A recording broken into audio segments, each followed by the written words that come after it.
Annexation is a big topic. I believe that everyone should have an option for the decision whether you wanted to be in a city or a town.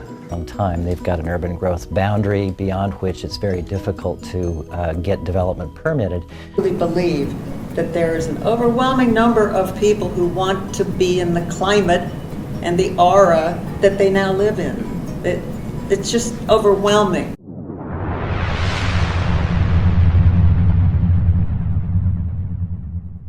Annexation first occurred in 1836 when the Congressmen of Texas voted for independence from Mexico, but later didn't obtain it until 1845.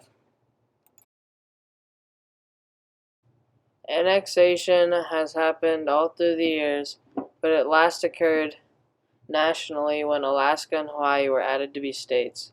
And the mayor and the city of Bloomington introduced their annexation plan in May of 2021. The city would plan to bring 9 areas of Monroe County into the city. It's really basic in some ways, though. Cities, as they grow in population, need to adjust their boundaries to include the people and the areas that are urbanized, that are part of the city. And I think the city council, which voted for annexation, looked at the map and said these areas right next to the city are areas that are like the city and that are urbanized. And in fact, many of them agreed to be part of the city already. So I think the vote was what's been done many times, which is gradually expanding the boundaries of the city. To be annexed, if 65% of those residents who own property say they don't want to be annexed, that particular piece that is being suggested should be thrown out. Now that's the law, 65%, and we've achieved that in excess of that. Many of our areas, there were 9 to start with, many of them, more than 65% of the owners have been saying they don't want it. Basically, city governments have one tax rate that they add so that we can provide the city services. So if you live in the city, you pay slightly higher property taxes that let the city provide the police services that are more intense, the fire services, the sanitation services, the parks department services, animal control and street cleaning and street sweeping, all those kinds of they're going to have their taxes raised, and most importantly, they're not going to get necessarily the services that are being promised. In fact, they're not being promised. The city has said, we're not going to promise, but here are some things we would consider when you come into the city. Street lights, sidewalks, etc., etc. None of that has been done at for the benefit of the people. It is, if you would come in, right now, city police officers, at least here in Bloomington, they're understaffed. They're losing some of their manpower to other communities who pay better.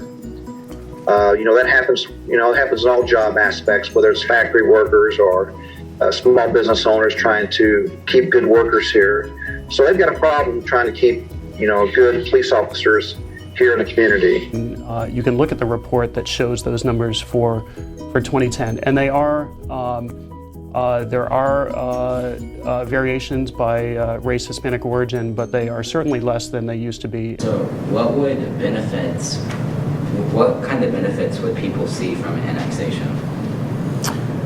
Well, those who join the city generally get services aligned with the city, and that it's a wide range of services that the city provides, from bus service. Our Bloomington Transit bus service provides service inside city limits, to sanitation pickup. We offer very cost-efficient pickup of your trash and your weekly recycling for free. We offer all the police services that a city provides. We offer the park services. So my first thought would be, if they cannot take care of what they have now, they're understaffed. When they expand their boundaries by 9,000 acres, that's going to be a negative impact upon really the quality of life, law enforcement, central dispatch calls, etc. So A large group of residents in Monroe County is fighting annexation, posting ads in the newspaper and online.